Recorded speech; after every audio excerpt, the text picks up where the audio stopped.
Our story begins with Kobe Bryant, who was accused of rape in 2003. All you need to know about this case is that he was defended by lawyer Pamela Mackey, who also defended Casey Anthony and Harvey Weinstein. I will not go into the sordid details of that night, but what transpired is nothing short of bizarre. After the rape case, Kobe signed a 7-year contract for over $136 million. Kobe had a major transformation and created an alter ego called the Black Mamba.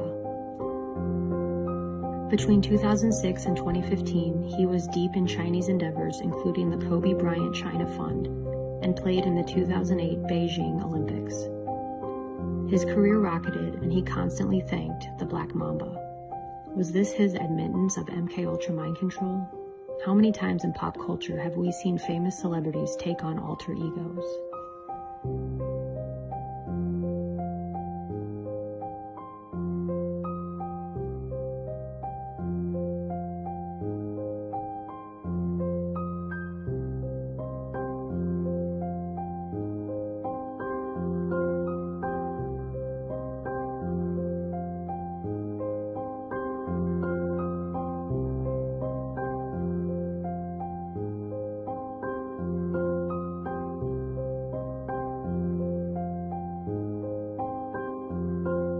He once said, "I had to separate myself.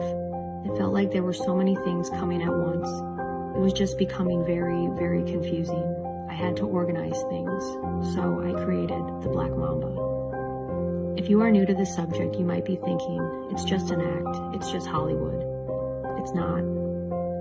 At the highest levels, you cannot reach mass fame without sacrificing something or being controlled. Just ask Roseanne Barr about MKUltra in Hollywood.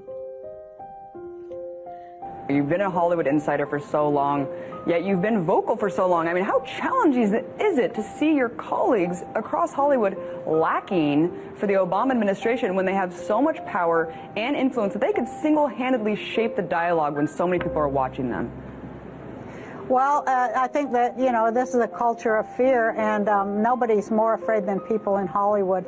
They're afraid that they'll drop out of the top, They're afraid that they'll drop from the bottom of the pyramid. I go to Hollywood parties, or, occasionally I go to Oscar parties and things like that.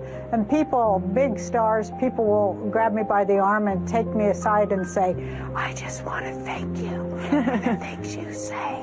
And it blows my mind, but that's the culture. It's a culture of fear for sure. And it's a big culture of mind control too. MKUltra mind control rules in Hollywood. If you don't know, Google that and look into it. Kobe then went on to write a number of occult children's books involving inner magic. The last children's book he was writing was deleted by the author after Kobe died. The author claimed, "I deleted it. It wouldn't benefit anyone." His basketball stardom continued to rise, making millions, getting more endorsement deals, which eventually led him to his next endeavor. In 2013, Kobe Bryant partnered with Jeff Steibel and created Bryant & Steibel, a venture capital firm focusing on developing technology, gaming, data, and media.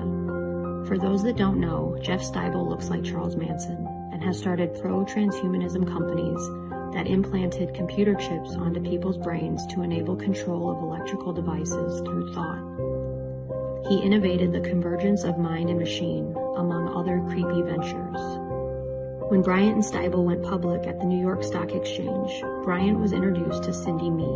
Cindy is the creator of an online children's education initiative called VIP Kid, which is backed by the Chinese Communist Party out of Beijing. Chinese President Xi stated, "All education will be the training basis for the next Red generation, creating the future socialists." After meeting Cindy, Kobe wrote her a $1 million check to help fund VIP Kid. VIP Kid went on to recruit 600 students and 3,000 teachers from the United States. If you're up on current events, you will know there is a divide among Taiwan and China. Taiwan wants independence, and the U.S. is one of their biggest allies. Some of the teacher recruits for VIP Kids were discussing the Taiwan issue, and they were kicked out and sent home. Wendy Deng is the only board member of VIP Kids. Deng is from the Shandong province of China, but currently resides in New York City. She has a famously cozy relationship with Jared Kushner and Ivanka Trump.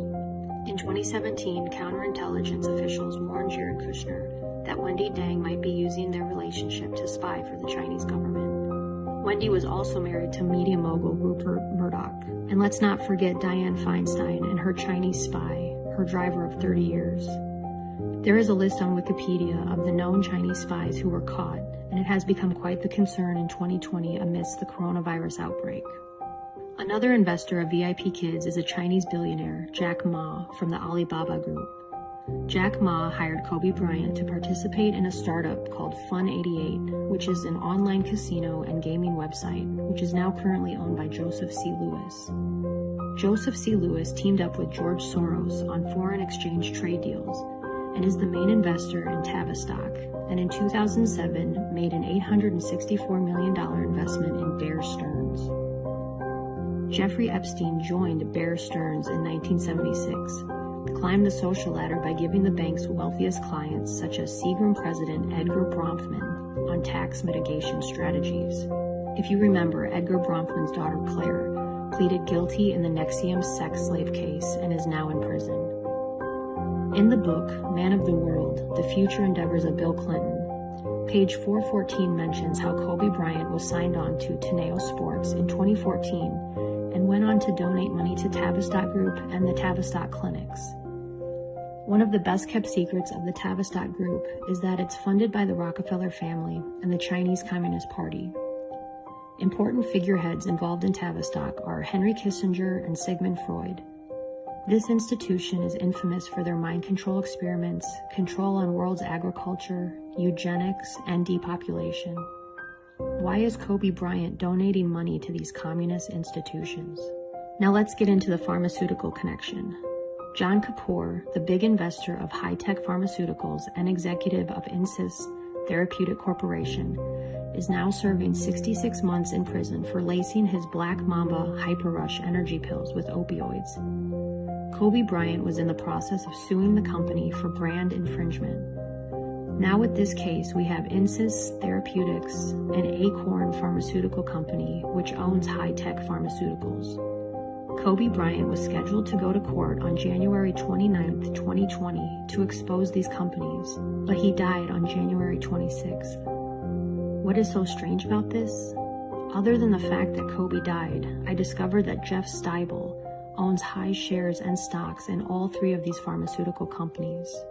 Teva Pharmaceuticals and Novartis were involved in the largest cartel case in history involving price fixing of their drugs. This was so huge it involved 44 states. Did you even hear about this? Apotex is a Canadian pharmaceutical company created by Barry Sherman, a member of the Jewish Congress in Canada. Barry Sherman and his wife were involved in a honeypot scandal of sending a woman to Teva Pharmaceuticals in Israel to seduce a high-ranking executive to get him to extract information about the patent for Azilect, the cure for Parkinson's disease. They were successful in stealing the patent, and although didn't admit to patent infringement, he dubbed himself the Robin Hood of pharmaceuticals. As a result, Teva, out of Israel, lost billions of dollars over this loss. Barry and his wife Honey were found strangled to death in their home in 2017. I also discovered that Apotex was a partner of the Clinton Foundation, and they provided generic vaccines to the Clintons' Haiti project.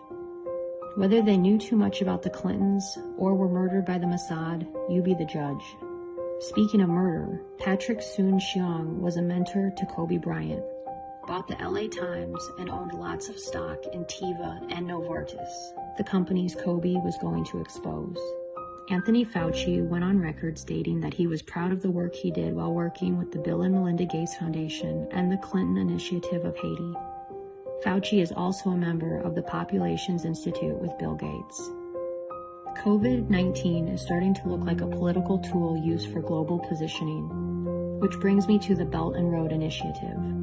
The Belt and Road Initiative was launched in 2013 by President Xi to develop and collect investments that would stretch from Asia to Europe, significantly expanding China's economic and cultural influence on the world. Some countries, like the United States, saw this as China's Trojan horse that could potentially have negative consequences and allow them to expand their military. The countries that have aligned themselves with China's political initiative are not being hit with COVID. The countries that are at odds with the initiative have been hit hard. Coincidence? There is another theory about Trump's trade deal with China. Could that have been another victim of the COVID-19 outbreak? The Pirbright Institute bought the coronavirus patent in 2018, which is funded by the Bill and Melinda Gates Foundation. Novartis bought the coronavirus patent from the Chiron Corporation in 2006. During the same year, Novartis bought out the Chiron Corporation and it no longer exists. You can still see the coronavirus filing of 2004 on the US and Patent Trademark website. So if this was a Chinese psyop, why are there thousands of Chinese dying from COVID-19? If you look at the provincial map of COVID-19 affected areas of China, you will see that Beijing is hardly affected. Beijing is the epicenter of communist power. Where do Bill and Melinda Gates have their office in China? Beijing. When you look at the areas being hit hard by COVID-19, you have Guangdong, which was the hotspot for SARS back in 2003. Wuhan, where the infamous Wuhan Institute is located. And Hong Kong, coincidentally where the anti-government protests were taking place just before COVID-19 broke out. Remember Daryl Morey, the general manager of the NBA, tweeted in support of the Hong Kong protesters? His tweet ended a long-time relationship with China, and Kobe Bryant never said a word. So where does this leave America? The answer is, I don't know. What I do know is this seems to be the biggest global conspiracy in the history of the world. Is this a communist takeover? Or is China just a pawn for the global elite? If you aren't familiar with Project Bluebeam, I will give you a quick synopsis.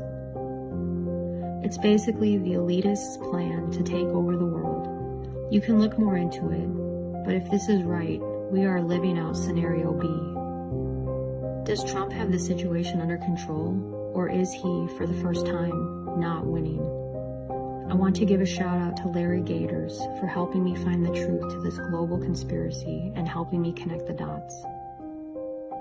I will leave you with that to do your own critical thinking, and until then, stay safe out there and don't stop questioning the world around you.